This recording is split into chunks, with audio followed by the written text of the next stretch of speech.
Tucson Knife Fight knife. So we have full tang Gyuto, 230mm edge length, roughly around 9 inches or so. We're going to be doing a fully blackened blade with the handle material being a black paper micarta that's been glued to a yellow G10 liner with yellow G10 slats in between. I want to make sure that the yellow G10 isn't necessarily something that's going to be so thick, so as it overpowers the black paper micarta. I want to have the dichotomy between something that's heavy, which is the black, and something light, which is the yellow. And also the dark and light color contrast also creates this interesting color scheme. The hardware that's going to be holding everything together is going to be a mosaic pin in the front, 1/4 inch, and then a solid pin in the back, about an 1/8 inch or so. I've got it drawn in as brass pins right now, because it just has a color symmetry with the yellow that's already present. But this being a Tucson Knife Fight, a charity event that's in Tucson, Arizona. Arizona is known for its copper. I might actually substitute these out for copper. I don't know yet. We'll see what happens, and then we'll go from there. So the entire knife is going to be consisting of a series of processes. The first one being the heat treat. We got to make sure that we turn the soft steel into something that's hard. So that's going to go through heating up in the forge, a rapid quench in oil, and then a temper to ease the stress to give some flexibility back. The second step being grinding. We're going to make sure that we do a few things here. Of course, we're going to do a taper from the spine to the heel, which is that generic knife shape that everybody knows. We're also going to be doing a distal taper in 2 directions. From the ricasso to the butt of the knife, it's going to have a taper tang. So the steel is going to get thinner as it gets toward the end. That's also going to happen from the ricasso all the way down to the tip. Now we do that because we want to make sure that the weight distribution happens around the ricasso, in addition to the aesthetic features of a taper tang and a tapered blade. The third step after that is going to be the blade finishing. Coming off the belt, you're going to have scratches that are going perpendicular to the blade edge. With the hand finishing, you're essentially going to be taking sandpaper and progressively going in higher and higher grits to get the scratches going this way to this way here. Commonly referred to as a hand rub satin finish, is something that does take several hours to do, which is why handmade knives have this certain price tag that it does. Because we're going to be blackening the blade using ferric chloride, we're actually not going to go very high in terms of grits. We're going to stick to about 320 or so. After that, we have the handle prep. You can't buy this just as it is. I gotta buy the paper micarta separate. I have to buy the G10 slits separate. So my plan is, all of the cuts that happen in the similar direction are going to get cut first. And that's what's going to get glued together. Once that's all glued, squared up on the grinder, the second round of gluing is actually going to be also on a piece of 16th inch G10 liner. The material is not only going to be getting a connection side to side, it's also going to get a connection from top to bottom. Just an extra bit of assurance that it's getting support from all sides so this thing doesn't end up falling apart in the future. Once that's all glued up, we're going to be heading to the grinder to do some rough shaping of the handle itself. I like to do faceted handles. I don't really like to put a lot of curves into it. The only curve really is this one down here, but that's to have continuity between the handle curve and the choil curve right here. In addition, we also have a rounded choil, so that way that when you're grabbing the knife, you don't get a hot spot right here, and same thing with the spine as well.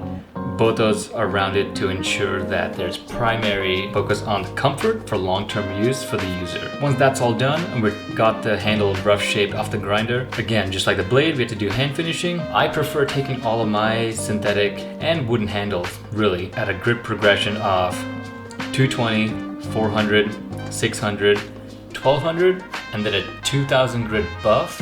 But that's a quick little buff with some red rouge in order to get that nice little sheen behind it. So that's going to be progressively going higher and higher. All right, now that we have the design in mind, let's get to the video. Let me walk you through the process of how this knife was made.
Okay, so here's where we are.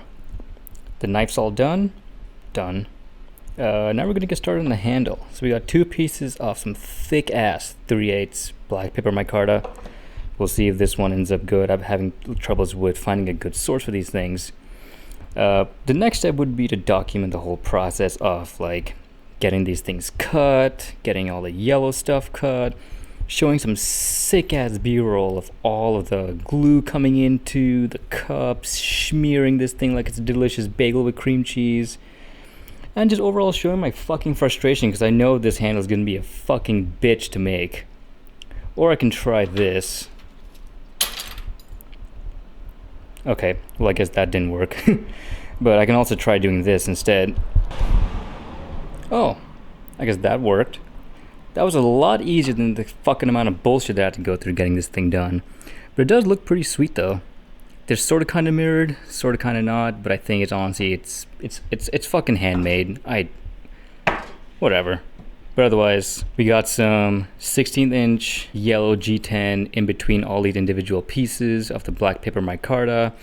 And I think that once we start gluing this thing down to the handle itself, shaping, and getting this hand finished, I think this is going to end up being a really cool handle. So, quick update on the project. We got everything here all glued up.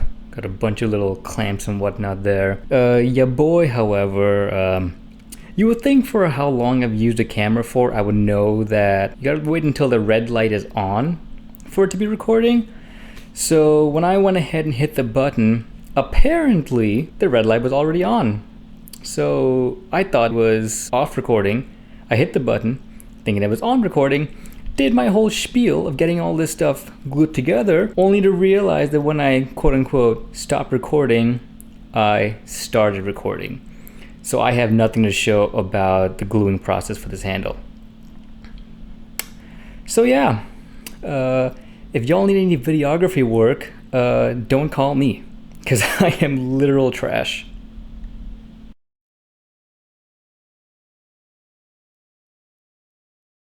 Right, quick update on the knife. So we got everything all glued up, but you can see it kind of looks like trash. We got to get everything squared up, all nice and smooth.